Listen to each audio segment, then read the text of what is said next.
Jincheng, a town in northern China's Shanxi province, has made noticeable efforts to improve its environment by curbing its polluting industries. But it hasn't completely cleaned up the mess. Despite efforts to close dozens of local collieries and chemical plants, the city still failed to meet environmental targets set by the central government. The city came short of meeting its target of cutting concentrations of lung-damaging PM2.5 particles by 10% last winter and recorded 1,819 pollution violations, the most of the 28 cities. After it was ranked the worst performer among 28 northern cities forced to impose special pollution measures, its mayor was summoned to Beijing in April to come up with an explanation. While he admitted embarrassment, he told officials that the pollution cuts were hurting the city's economy. Despite obvious measures taken to clean up the city's coal operation, such as putting roofs over polluting coal mines, the legacy of the industry has sunk deeply into the lives of residents. Zhang Haibin, a 44-year-old farmer living in a largely abandoned hamlet on the edge of a defunct coal deposit, said that despite the closure of the nearby mines, his house is literally falling apart. While surviving mines have benefited from the closure of smaller rivals, coal-independent businesses, including local truckers, are struggling with higher compliance costs and intense competition. Though less labour-intensive, gas has now emerged as the major bright spot for the city, with its seams rich in coal bed methane (CBM), which has replaced coal as a source of heating for many outlying villages. Beijing has promised a more business-friendly campaign this year. But Jincheng is under greater scrutiny after last year's failures, and leniency is unlikely. Jincheng's coal districts are now in a state of siege as inspectors scour mines, washeries, chemical plants and storage depots for violations. Inspectors just discovered 19 firms had failed to follow guidelines to restrict output during a smog outbreak last week, the latest in a series of problems uncovered in Jincheng throughout the year. China has made efforts to cut the share of coal in total energy use, with the figure expected to drop to 58% by 2020, down more than 10 percentage points in a decade. It has also already met a 2020 target to cut the amount of carbon dioxide it emits per unit of growth.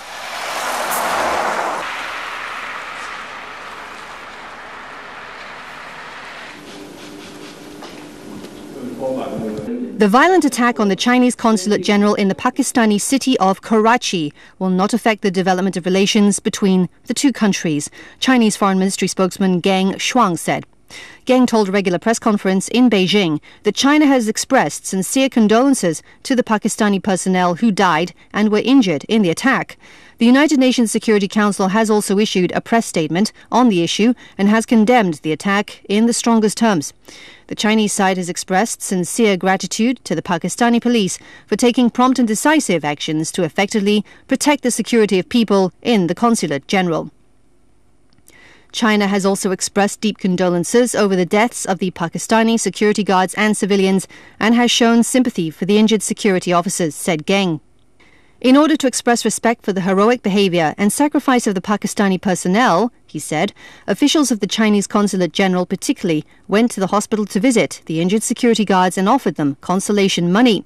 The Chinese Consulate General will also send consolation money to the families of the security guards who died in the course of performing their duty. Besides which, many Chinese institutions and people in Pakistan, Chinese netizens and Chinese nationals around the world have launched fundraising activities spontaneously, Geng added. According to Geng, the relationship between China and Pakistan remains good as always, and China and Pakistan are all-weather strategic cooperative partners. 3 gunmen that were trying to break into the consulate building were discovered by the Pakistani security guards on duty there and were all killed in the exchange of gunfire that ensued. Unfortunately, 2 security guards were also killed in the crossfire. 相互支持和相互友好，事实再次证明中巴友谊。 Thousands of people from social groups gathered in a sports stadium in Buenos Aires to protest against the G20 and against President Mauricio Macri after he reached a $57 billion deal with the International Monetary Fund in September to tackle a weathering economic crisis in the country.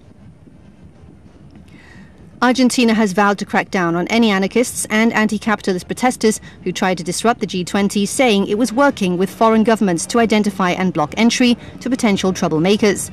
This year's G20 summit was held in the Argentine capital. The event was guarded by 22,000 police and 700 security ministry agents, and the government has been in contact with a number of foreign security services, including those in the United States, Britain, Brazil, Italy and Spain.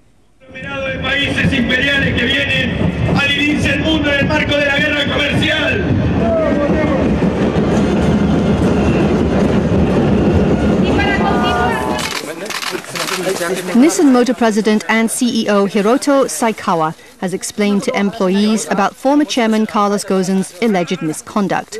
Saikawa told reporters before a briefing that he wants employees to stay calm and that he would explain what happened and what would happen next. The briefing was relayed to Nissan employees at the company's offices and factories in Japan and abroad. Saikawa spoke about the allegations that Ghosn understated his compensation in securities reports and used company funds for personal expenses.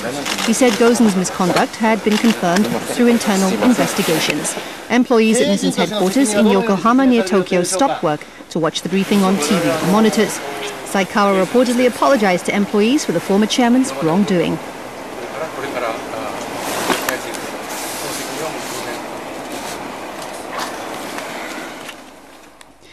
About 100 residents in Namie Town near the damaged Fukushima Daiichi nuclear power plant sued the central government and the plant's operator. They're seeking about 1.3 billion yen in compensation for the 2011 nuclear disaster. The lawsuit comes after an arbitration plan proposed by a government body was scrapped. After the 2011 accident, more than 15,000, or about 70% of the town's population, signed a petition to demand more compensation from the Tokyo Electric Power Company, or TEPCO. The petition was filed by the Nuclear Damage Compensation Dispute Resolution Center, which was established by the Japanese government after the disaster. The Dispute Resolution Center offered an arbitration plan that called for higher compensation, but TEPCO continued to reject it. The centre decided to end the arbitration process in April. 109 Nami residents filed a lawsuit with the Fukushima District Court to demand higher compensation.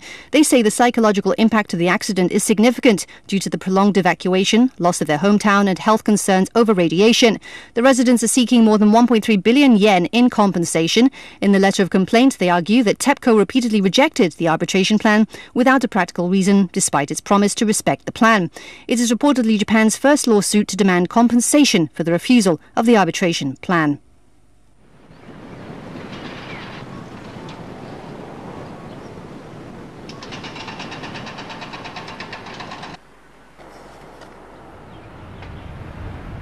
Japan's space agency JAXA has showcased a capsule that returned from the International Space Station and announced that its technology basically works.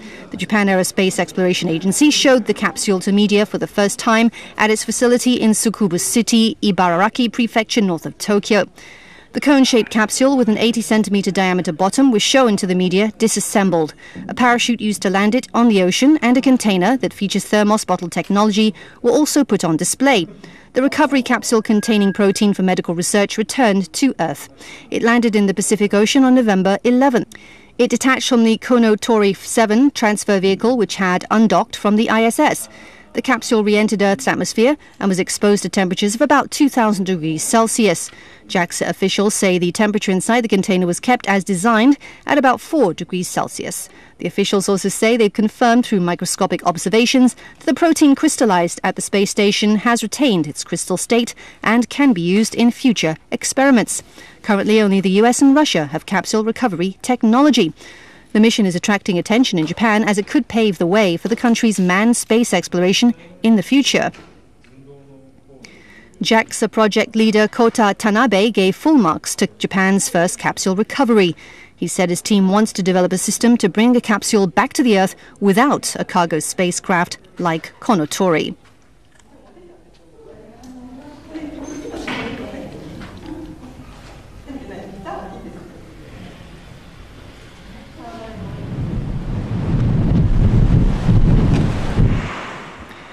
Researchers and speakers of endangered languages and dialects in Japan gathered at a symposium in the southern prefecture of Okinawa to discuss ways to pass on the unique languages.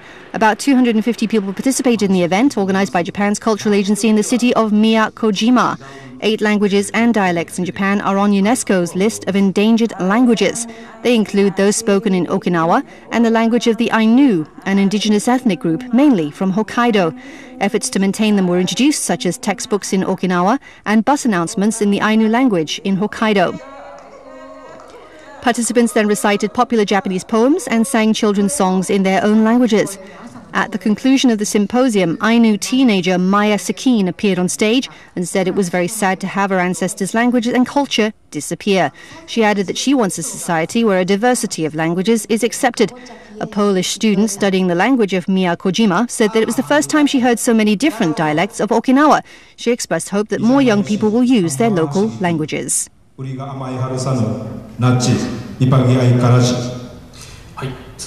関根さんにちょっと聞きたいことがあるんですけど、アイヌの人たちっていうのは北海道平取町にブタニというすごい小さな Robots may be old news in Japan, but the ones in this Tokyo cafe are an unusual breed. They're not powered by artificial intelligence, but by people who have trouble working in public spaces. Nozomi Murata has been in a wheelchair since she gradually lost strength in her muscles. She previously worked in the service industry and enjoyed talking to customers and is thrilled to have that opportunity again. It's an idea thought up by Ori Lab. If the people operating the robots feel the joy of serving customers and working in a cafe, says CEO Kentaro Yoshifuji, then it's wrong to leave that to artificial intelligence. The workers are paid around $9 an hour for operating the robots, taking orders and conversing with customers. The Tokyo Cafe is operating for a trial period with just 10 people, with a full opening planned for 2020. Then it's wrong to leave that to artificial intelligence. The workers are paid. Austrian mountain climber David Lama has safely completed an astonishing solo climb of Lunag Ri in the Himalayas. Lama becomes the first person to scale the 6,907-meter mountain, one of the highest unclimbed peaks left in Nepal. The 28-year-old battled temperatures of minus 30 degrees and winds of 80 kilometers an hour over his 3-day ascent in what was the 4th time the Austrian has attempted to triumph over Lunag Ri and the 2nd time he has attempted it solo. Previous failed attempts had seen Lama forced to turn back 250 meters away from the summit due to exhaustion, and American Conrad Anker, his climbing partner for the first 2 attempts, suffering a heart attack at 6,000 meters. Anker survived the ordeal but has since decided not to finish his pursuit of climbing the mountain due to his health. Lama, who had to navigate steep snowfields and patches of rough ice, incredibly also completed much of the climb without any ropes.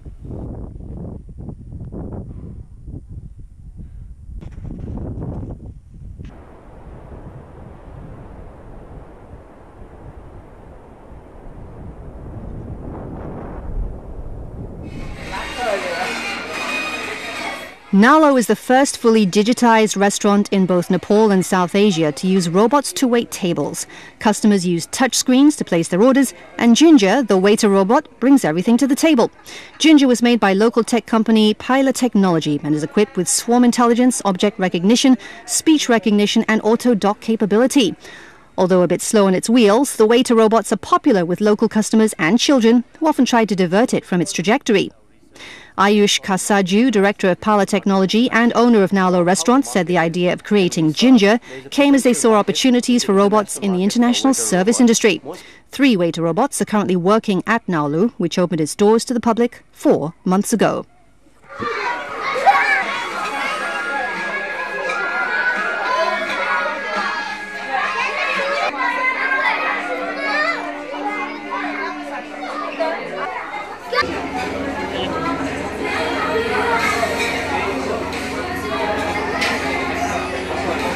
It is 17.6 on average. An empirical study has proven for the first time that smartphones have direct negative effects on the eyes to raise intraocular pressure. To prevent higher eye pressure, better to use smartphones in bright places. Rest for 5 minutes after 10-minute use. This is an office worker in his 20s with healthy eyes. His intraocular pressure was measured, and on average it was 17.6. His eye pressure was measured again after using a smartphone for 15 minutes to type. The eye pressure rose 12.5% to 19.8.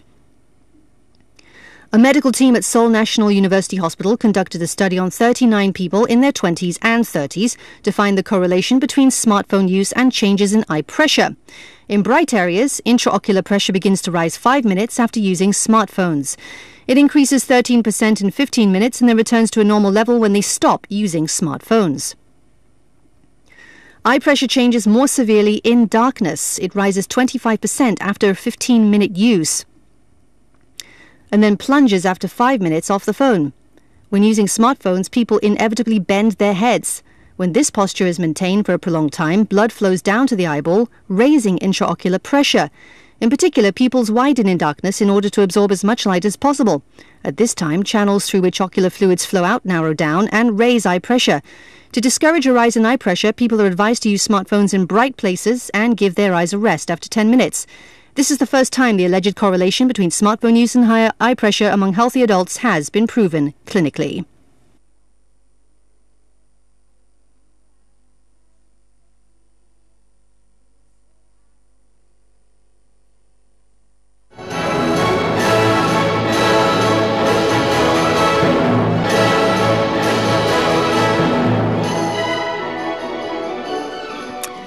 The KBS Symphony Orchestra has been invited to perform in the Czech and Slovak republics, which are marking the centennial anniversary of the Czechoslovak Republic.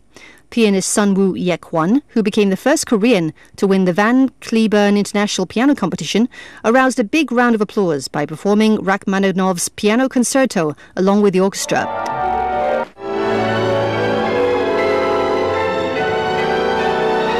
The KBS Symphony Orchestra was also the first Korean music organization to be invited to a festival.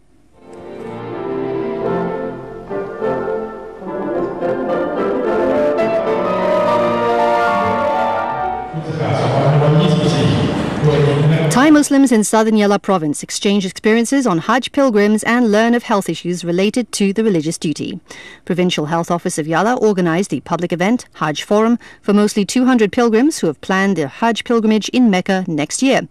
Nima Makaje, Deputy Governor of Yala, who chaired the meeting, said the pilgrims learned about healthcare instructions such as communicable disease prevention and health checks.